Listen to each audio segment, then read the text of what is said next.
एक छोटे से गांव में हरे भरे पहाड़ों के बीच रोहन नाम का एक युवक रहता था। उसकी जिंदगी एक जैसी थी, सपनों से भरी लेकिन ठहरी हुई। वह कुछ बड़ा करना चाहता था, लेकिन हर बार डर और असमंजस उसे रोक देते थे। अगर मैं असफल हो गया तो यही सोच उसे हर बार पीछे खींच लेती।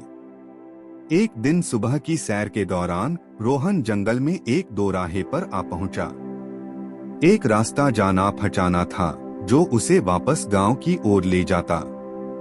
दूसरा झाड़ियों और अंधेरे से भरा, नया और अनजाना था। वह सोच में डूबा हुआ खड़ा था, तभी एक बूढ़ा आदमी वहां आया। उसने मुस्कुराते हुए पूछा, क्या तुमने रास्ता भटक लिया है? रोहन बोला, मैं भटका नहीं हूँ, बस ये नहीं समझ पा रहा कि किस रास्ते पर जाऊं। बूढ़ा बोला, तो तुम भटके ही हो।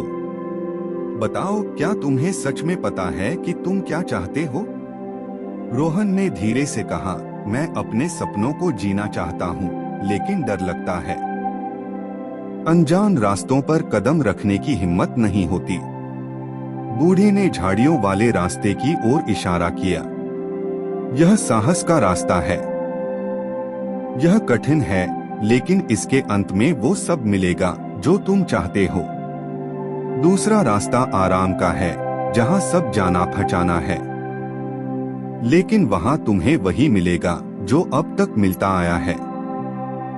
सवाल यह है, तुम कौन सा रास्ता चुनोगे? रोहन ने गहरी सांस ली और झाड़ियों वाले रास्ते पर कदम रखा।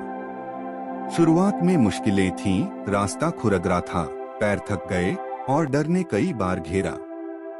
लेकिन धीरे धीरे उसने नई चीजें देखी, सुंदर झरने, नए दोस्त और अपने भीतर छिपा आत्मविश्वास। कुछ सालों बाद जब रोहन गांव लौटा, वह पहले जैसा नहीं था। अब उसके पास अनुभव, कहानियां और सफलता की चमक थी। वह जानता था कि उसकी जिंदगी में बदलाव लाने वाला बस एक ही फैसला था, उसने सही रास्ता चुना था। कहानी का संदेश, एक फैसला आपकी जिंदगी बदल सकता है। जो रास्ता आपको चुनौती देता है, वही आपको आपकी मंजिल तक ले जाएगा।